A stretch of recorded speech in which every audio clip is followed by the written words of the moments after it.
Hello, everyone. Welcome back. We're here again, and I'm having a really difficult time starting this episode.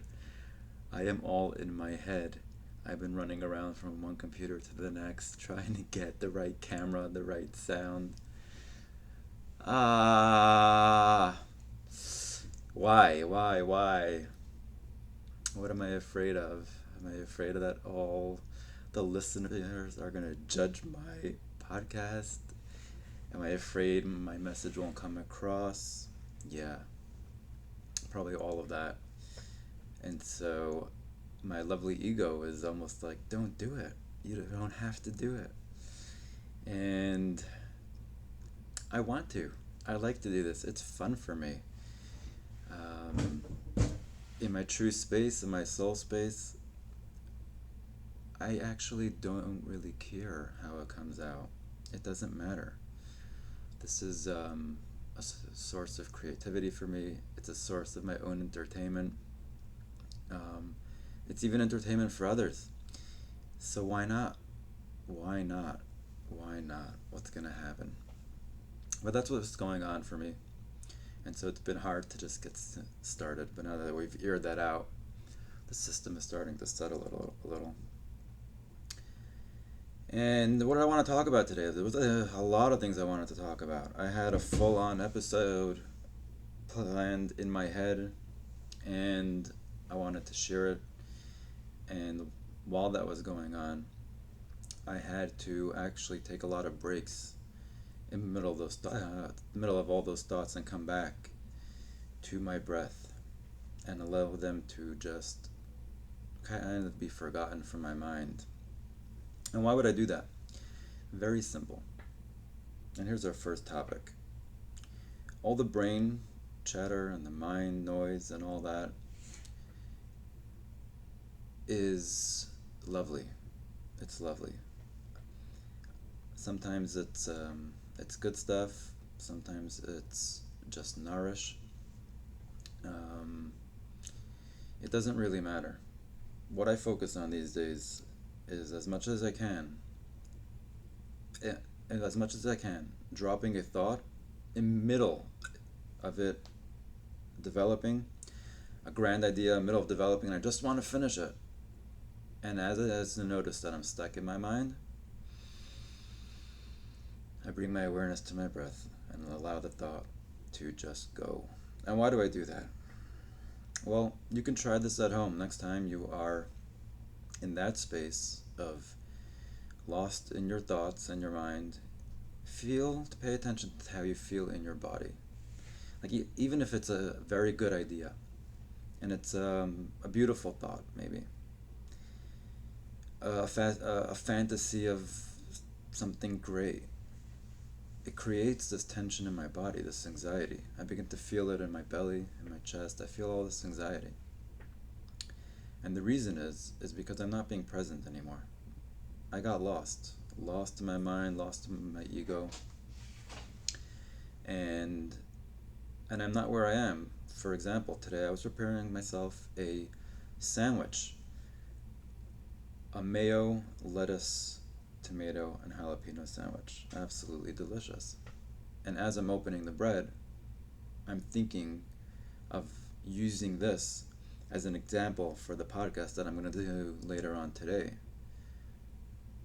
And so I start to, uh, I'm not there anymore making a sandwich. I'm now in thought land thinking about how making a sandwich and then not realizing that I'm making the sandwich starts to on a take me out of my experience of making the sandwich to thinking about how it's an example of a podcast that I'm going to record later. And the second I noticed that, I realized, oh my god, I'm so tense. I'm not here. I'm not relaxed.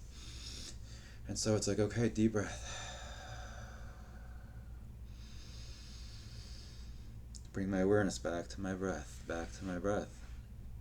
And then I become removed from the thought, and I can observe that my mind won't stop. It will continue thinking, developing this thought, but I'm not anymore attached to it.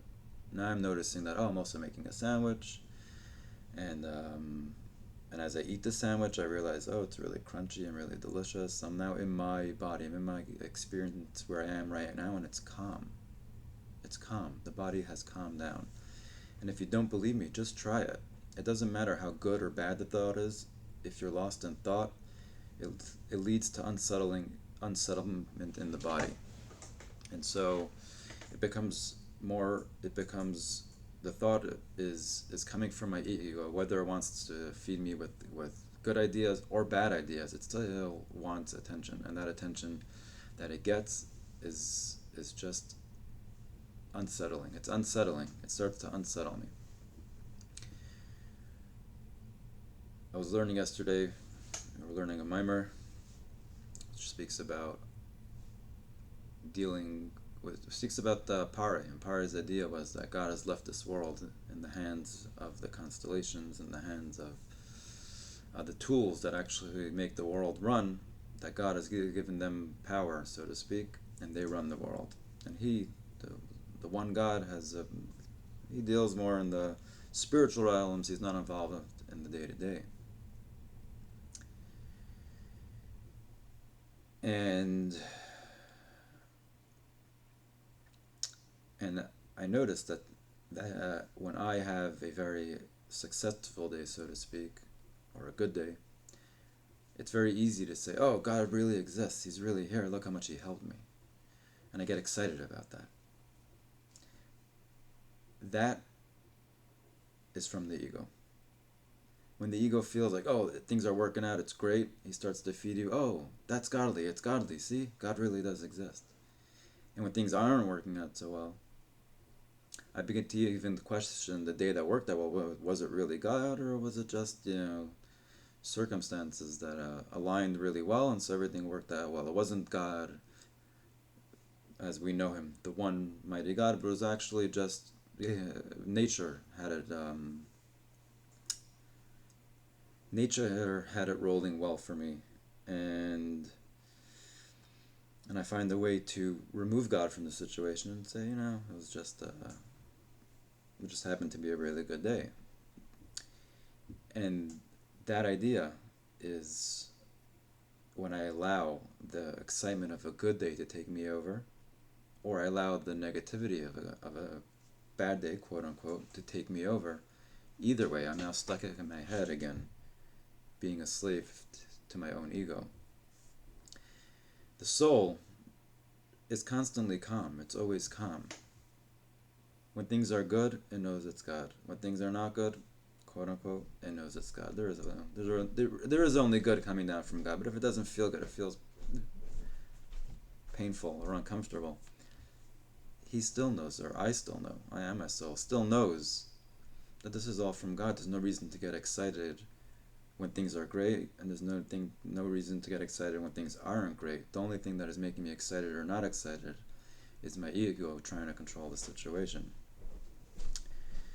And so I've been practicing a lot, even when things are really great. I got that call. Someone wants me to do some work with them. Like, my dream is coming true. I want to be able to help people. I want people to, whatever. I want to be in this space where I can be of service to others. And I get the call, and then I start to get excited. Uh-oh, there it goes. The excitement is not coming from a soulful place. It's not from my wholeness, because now I'm like, oh, this is what's getting me excited. It's something outside of me. And so I practice just bringing it back to the breath. And that excitement, it calms down. It calms down. And you might question, but it's good. It's good excitement. No, I'm going to argue it's still not good excitement. It's nice. It's better to have that than the feelings of doom. But if I give that my awareness and I start to get too excited about it, then it becomes about my ego. And now I'm trapped again in my ego space, and it's going to hurt me. It's going to hurt me. And so I need to pay attention to what I'm doing physically and just ground myself right back into my body, return to my breath. Because I'm always breathing, I can just bring my awareness there.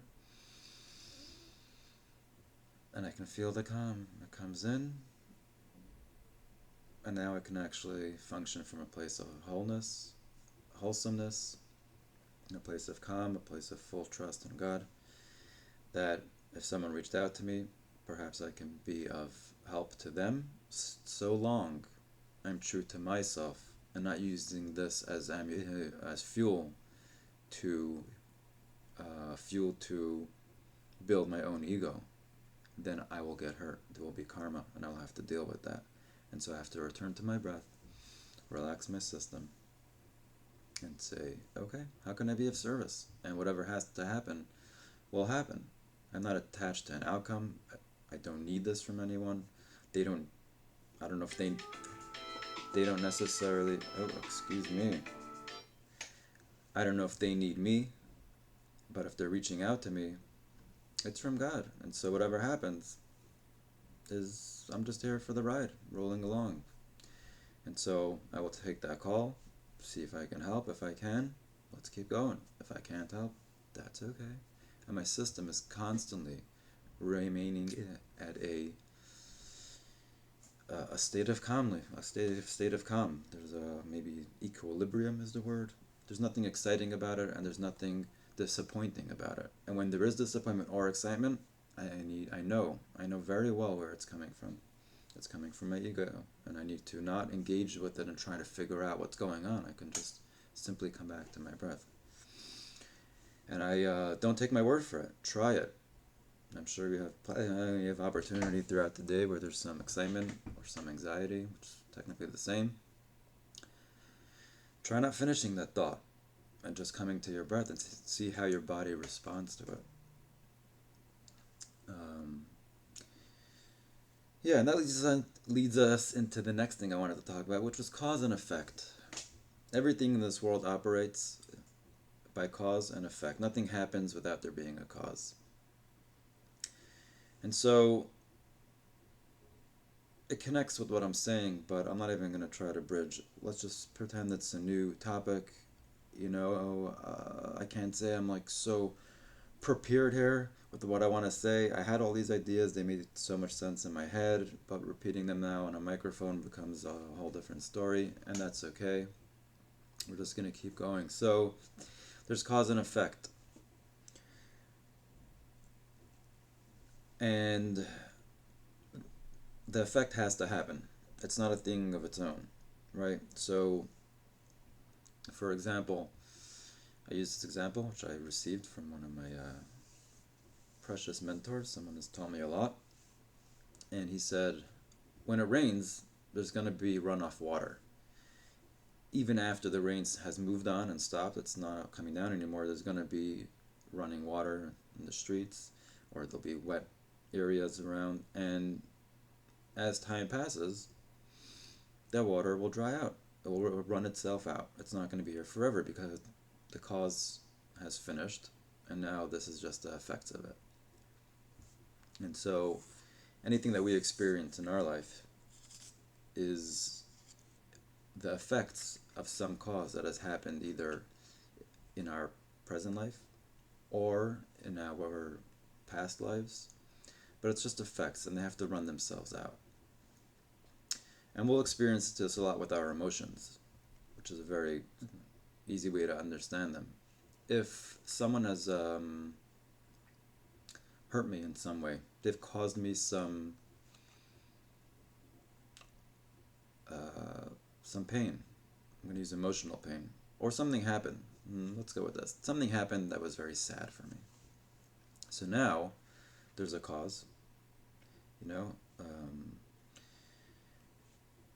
I thought I was going to strike gold with this business deal, and it fell through. Now I'm filled with sadness. So there's a cause, the deal fell through, and there's the effect. The effect is sadness. Now what could happen is a person doesn't want to deal with the sadness. It's like too much. It's too sad for me. So I distract myself from it. And this is where lots of addictions come into play, or other ways of avoiding this feeling, not realizing that the feeling of sadness has to play itself out because there's a cause, and if there's a cause, there is the effect. And when I start to tamper with the effect and say, oh, I don't want it to happen, let me try to hold back the rainwater, not realizing that the rainwater will run itself out. I don't have to dry up the rainwater. The rain finished, the rain will run out, the sad event happened, now it's over, and the sadness will run itself out. It's just an effect. Let me allow it to happen. Just get out of the way, and it will happen. By me just feeling that sadness, it will run itself out. It's finite. Whether take a day or take a week, it's okay. But if I suppress it, I try to mess with the effect, then I'm further causing more cause. And there'll be further effects that now have to run themselves out. And it's important to know this when we're dealing with even with our children or others. And our child is going through something, they're having a tantrum, and we're trying to stop the tantrum from happening. This is not the place to have it. Stop crying. There's no reason to cry. Yes, there is. If they're crying, there's a reason to cry. This is the effects of it. Hold them and just allow it to happen, and it will run itself out.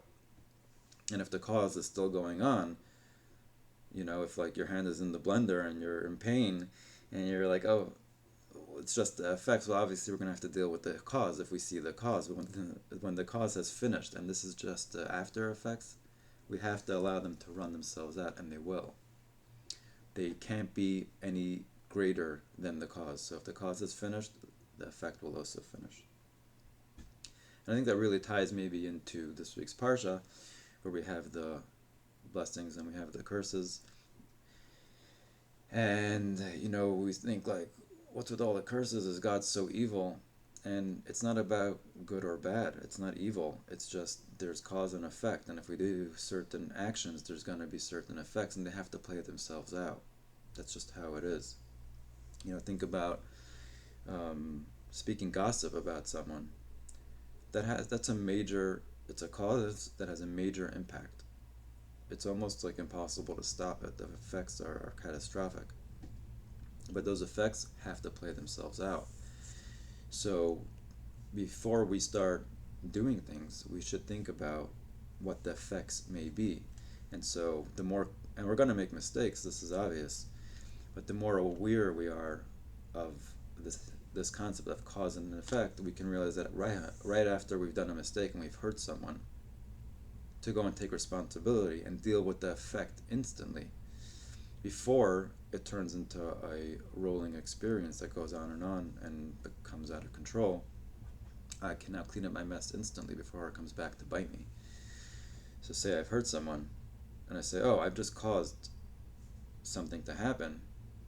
Now the effects are going to be either that this will have to run itself out for who knows how long, or I take responsibility right away, and I could go out and apologize and end the effects of this cause immediately. We'll find that like when we have when there's a conflict between people, and it's unresolved, and the conflict remains in effect, in cause, it remains in cause, it's still going on. There's always more effect. It goes on and on and on and on and on until someone takes responsibility and ends the conflict. And then the effect of that conflict will run themselves out. So we don't know how long it will take. Sometimes it takes longer, sometimes it takes shorter, but we just have to allow it to happen. When we start trying to stop the effects from happening, that's when we experience a lot of pain and a lot of suffering. And so a lot of our anxiety, this is where it ties back in, is notice that when you're experiencing a lot of anxiety, a lot of discomfort, or even excitement,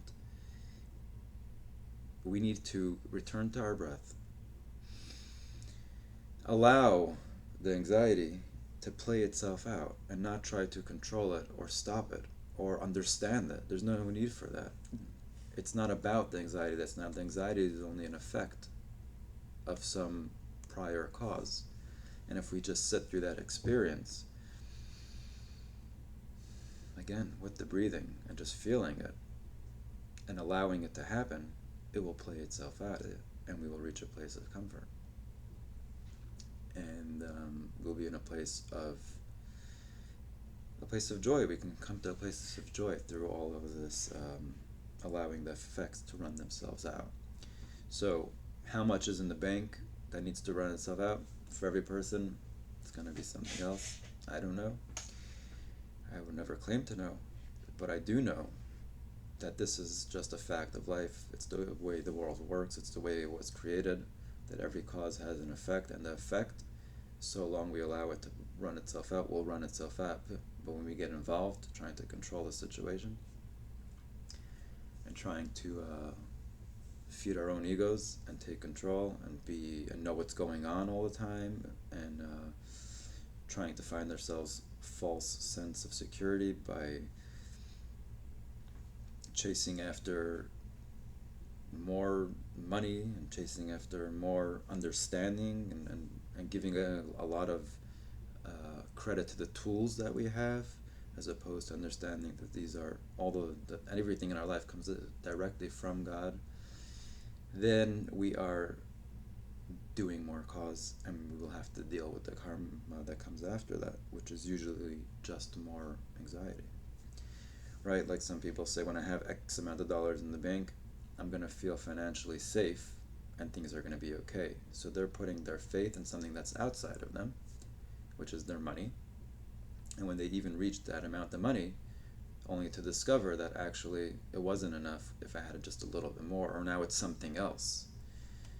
Now it's something else because we are trying to take so much control, and that just feeds more of this ego. Or we want to figure everything out in our mind, which is also a tool, a very powerful tool, the mind. The mind can lead us to understand the concepts that I'm trying to deliver here.